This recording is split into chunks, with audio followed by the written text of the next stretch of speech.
James, it's never fun to lose a game, but in the circumstances of tonight, with just how short-handed you were, and the fact that you ended up down a long way, you fought the game out pretty hard, and I think you take a lot of positives out of that in a lot of ways. Yeah, I mean, credit to the guys for continuing to battle throughout the course of the game. Yeah, we down in numbers, and obviously our guys got a little bit tired throughout the course of the game, and it's just one of those things that we had to deal with guys being sick or being injured or deciding not to play, but that's how it is in professional sports. Interesting comment. Did you have some guys that decided not to play, potentially, if they were healthy tonight? No comment. No, I think we can read between the lines, but the guys that were out there, I mean, you have a look at what Tane Samuel was able to do in the first half, Tanner Krebs for the night. We know that Rob has been able to do the whole season, so it was no surprise, but to have guys like that grab their opportunity was nice to see. Yeah, for sure. This is what you want from some of our young guys or any of our players like that didn't get consistent minutes throughout the course of the season. When the opportunity comes to step ahead and grab a hold of it and try to give a good performance and impact the game in a positive way. And there were certain points in the game where Dane was able to do that.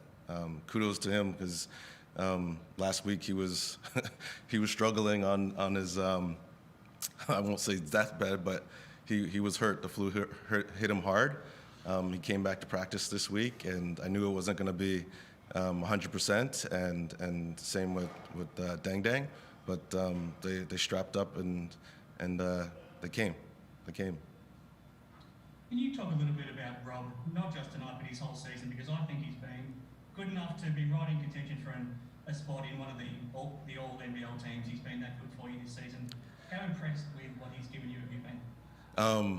Very just happy. First of all, just happy to get to know him as a human being and as a person, and then obviously what he brought to our team was being able to put the ball in the basket, and then we really actually we knew that when we got Rob, the things that I wanted him to focus on more on was impacted the game rebounding wise, impacted the game defensively, and I think he grew throughout the course of the season in those areas, and I'm excited to see what's going to happen for him next.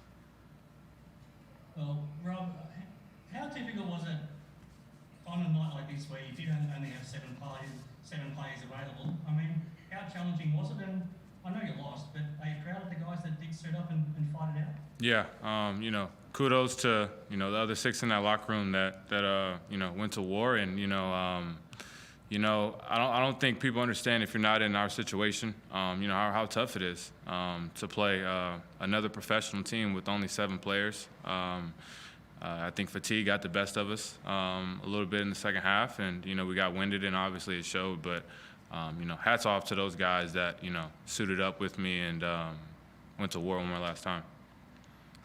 Like I mentioned to James, you've had an outstanding season. How have you found things personally?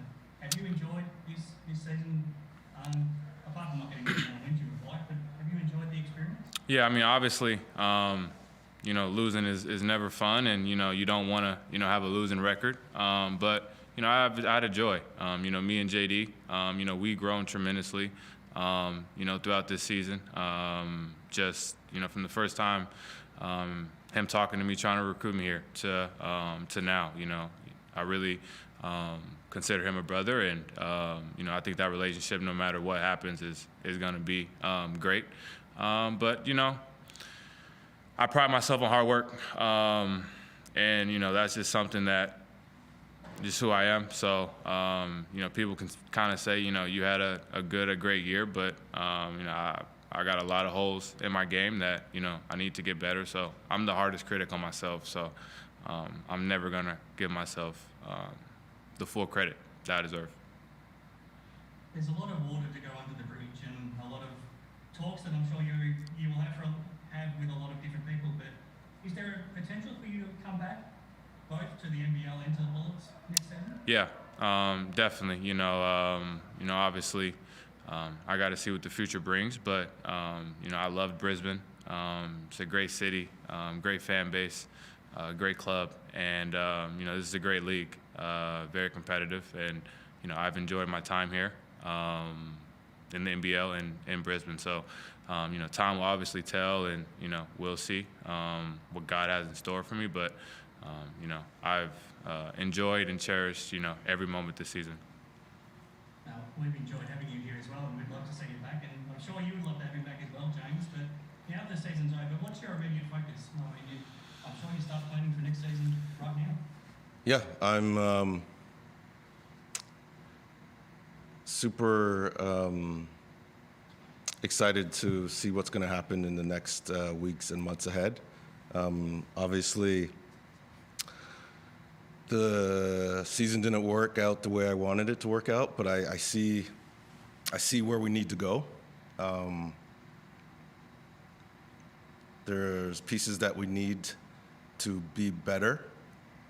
I think that when I first got this job, I talked about like being one of the top defensive teams, and teams that do that make finals. And I think I've been saying it often in these last press conferences, like the top 5 defensive teams right now are fighting for finals. And so I think it's a pretty good indication of where we need to get to.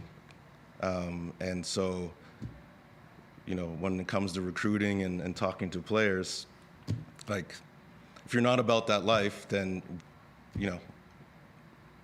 I don't,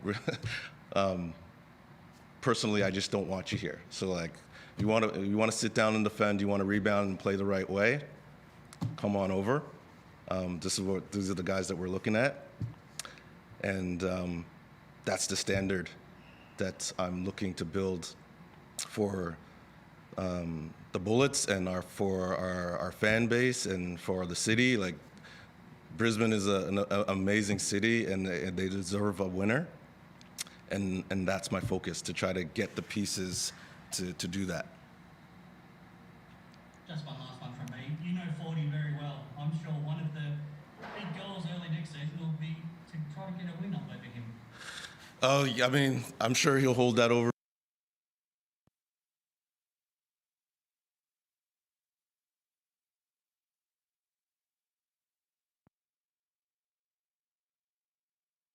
Our fan base, and we'll run into Cairns next season, shake my hat to them. And sorry, no disrespect to Cairns. They came out and they played a strong, tough game, their last home game, and congratulations to them, and congratulations to 40. And we move on. Thanks very much, guys. Thanks, everyone.